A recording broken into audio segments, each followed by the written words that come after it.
Hindi ko po alam kung ano dapat ipagdasal nasa ICU pa ako, premature pa ako, nasa mo Father pa ako. Hindi na mo na nakapagsalita ng maraming paliwanag pero sa lahat na sabi ko, dasal tayo. Dahil sa mga halimbawa ng sitwasyon, wala naman sa kamay natin ang kalooban o mabubuhay. O tatawagin ng Diyos ang mga ama.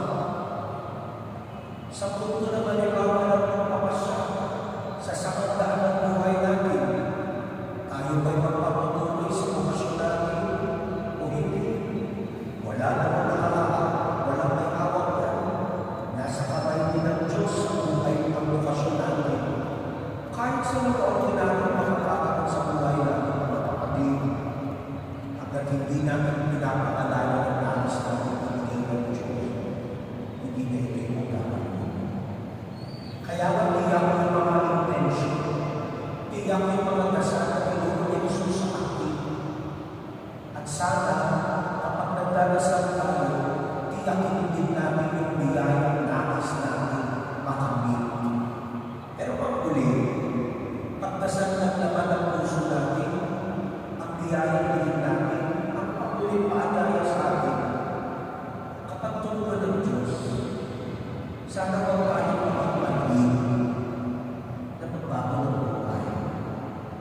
Kapag sumunod ang Diyos sa dasal mo, hindi lang ikaw ang maswerte at mabiyaya na nakatanggap ng kanyang grasya.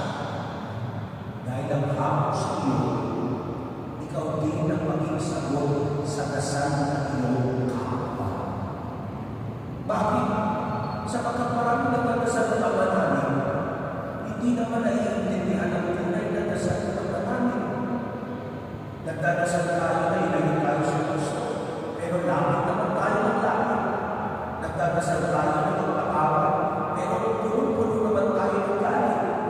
Magdasal tayo ng biyaya na ibigay ang kahit araw-araw, pero kahit na kaunting kaperasong ginamay, hindi tayo marunong magbigay. Ang dala ng bawat dasal, hindi lang biyaya sa buhay. Ang dala ng bawat dasal ay pagbabago ng puso, pagbabago ng panahon, pagbabago ng buhay. Kaya mga kapatid, sa pagpapatuloy ng ating pagdiriwang, mamaya po sa dasal ng Ama namin, unti-unti natin yung salita. Namin natin ang dasal hanggang sa pagbago ng panahon, hanggang sa pagbago ng puso, hanggang sa